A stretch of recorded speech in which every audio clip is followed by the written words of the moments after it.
मुळशी तालुक्यातून जात असलेल्या पुणे कोल्हाड महामार्गावरील भुकुम हद्दीतील हॉटेल गारवासमोर भरधाव वेगात असलेल्या डंपर आणि दुचाकीचा अपघात झाला असून या अपघातामध्ये पती पत्नीचा जागेवरच मृत्यू झाला आहे।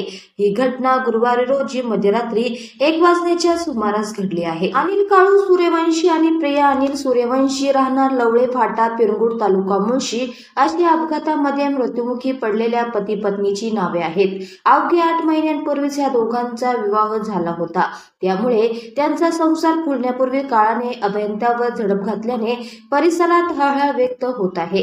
या अपघातानंतर डंपर चालक फरार झाला असून या प्रकरणी अभिजित दत्तात्रय तरवडे राहणार पिरंगुट तालुका मुळशी मूळ राहणार बारगाव नांदूर तालुका राहुरी यांनी पौड पोलीस स्टेशनमध्ये फिर्याद दाखल केली आहे। प्रिया सूर्यवंशी बुधवारी त्यांच्या मैत्रिणींबरोबर गणपती पाहण्यासाठी पुण्यामध्ये गेल्या होत्या, तेव्हा गणपती पाहून परत रात्री उशिरा भूगावी ते आल्या होत्या।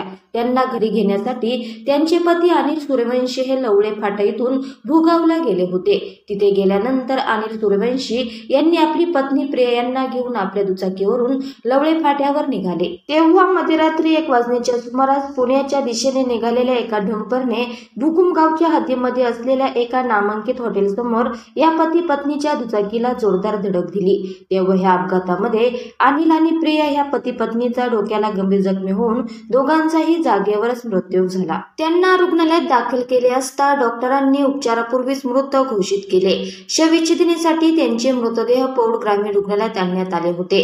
या संपूर्ण घटनेचा तपास पौड पोलीस स्टेशनचे पोलीस निरीक्षक संतोष गिरी गोसावी यांच्या मार्गदर्शनाखाली सहाय्यक पोलीस निरीक्षक संदीप चव्हाण हे करत आहे।